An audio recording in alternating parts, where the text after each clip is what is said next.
صباح الخير، ازيكم؟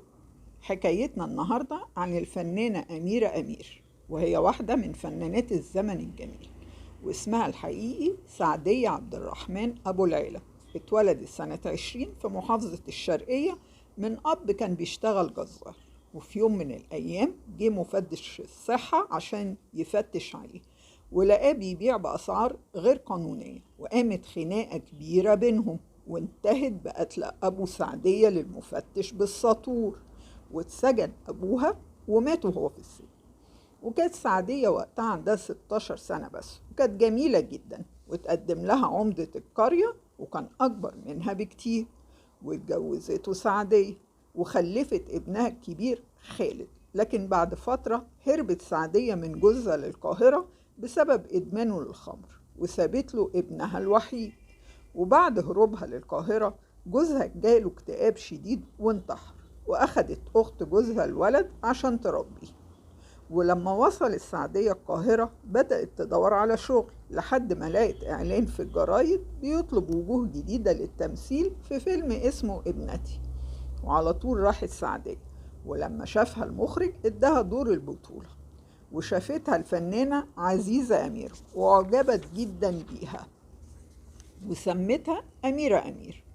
واشتهرت أميرة أمير وقابلت المخرج كمال سليم، وحصل بينهم قصة حب واتجوزها. وبعد كام سنة اتوفى كمال سليم، وبعدها اتجوزت المساعد بتاعه واتطلقت بعد فترة قصيرة.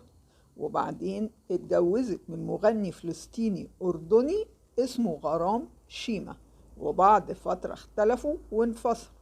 واتجوزت بعد كده أميرة أمير من ضابط في الجيش المصري اسمه إبراهيم فايز صبري، وخلفت طفلين أمير وبهاء.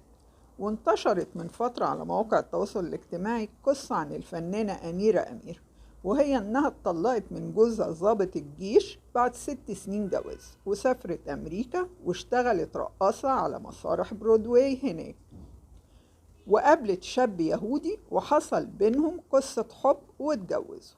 ولاحظت أميرة إن جوزها بيتكلم عربي كويس جدا، ولما سألته قال لها إن أصله مصري، وتعرف على بنت يهودية وحبها وهاجر معاها لإسرائيل، وغير ديانته لليهودية وحصل على الجنسية الإسرائيلية.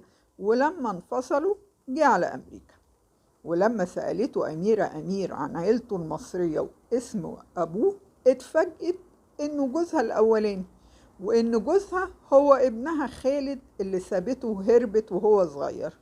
وأصيبت أميرة أمير بغيبوبة من الصدمة، واتصل جوزها خالد بعمته في مصر واللي أكدت له الموضوع ده، وعلى طول انتحر خالد، وفي نفس الوقت اتوفت أميرة أمير.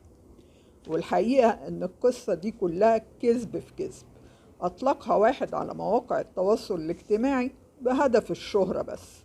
والحقيقة إن الفنانة أميرة أمير اتوفت في لبنان سنة 68 بالتهاب رئوي حاد، وكانت لسه متجوزة جوزها اللواء إبراهيم فايز صبري ضابط الجيش المصري، وهو اللي رجع بجثمانها لمصر عشان تدفن فيها.